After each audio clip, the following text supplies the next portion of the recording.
Well, a very good afternoon to you. Welcome to this Sunday's edition of Scoreline. My name is Robinson Okenye. For the next 25 minutes or so, we'll be taking a look at what is happening in sports. We'll be taking a look at the results from matches that were played yesterday in the UEFA Nations League, as well as NBA matches that were played today in the morning. Also, in today's show, we'll be talking about the Global Satellite Backyard Ultra Run. In studio, I'll be joined by Nyarwai Muhoro and Eric Kiprono. They will be telling us what to expect as Kenya takes part, or rather it will be Kenya's first time taking part in the Global Satellite Backyard Ultra Run. They will also tell us how many Kenyan participants will be in that run that is a week away. Now, aside from that, I want us to begin Scoreline this afternoon by taking a look at athletics. Now, the Chicago Marathon will be taking place at exactly 3:45 p.m. this afternoon. We have a number of Kenyans that are participating, and I want us to take a look at the Kenyans who will be in action this afternoon. When you talk about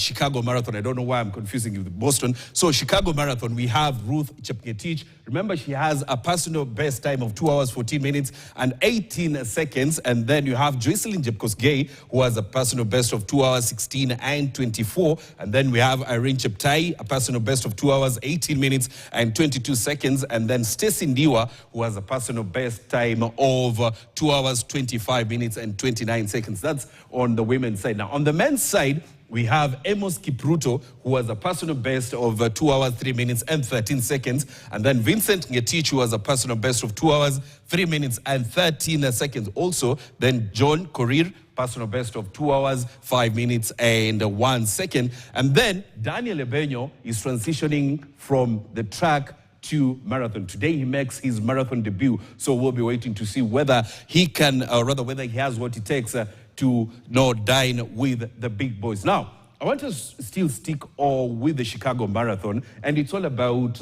Kelvin Kiptum. Now, remember, he broke the world marathon record last year in Chicago Marathon, where he ran a time of 2 hours and 35 seconds. Now, Americans came out, on his anniversary to just give out, some thoughts on Kelvin Kiptum. Let's take a look.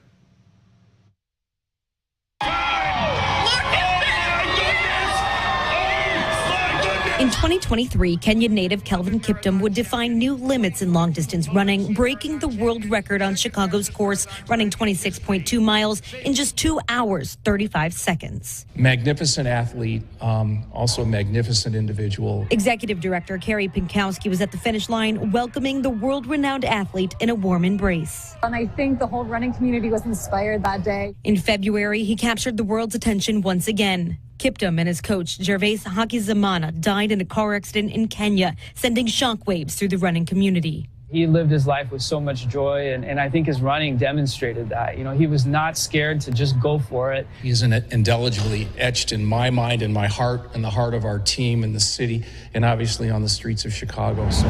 At the Marathon Expo this year, dozens stopped by a memorial to pay respect and honor the legacy he leaves behind. I think that's why so many people watch sports, is to see what the limits and what's possible as humans. And, there's nobody better that demonstrated that than Kelvin. I knew one time I'll be a world record holder.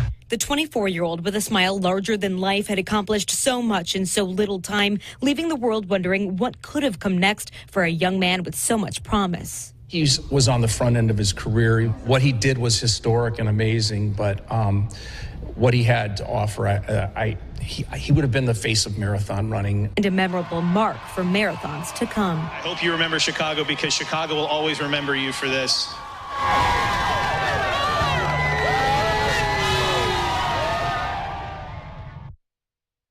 The Americans are speaking about Kelvin Kiptum, who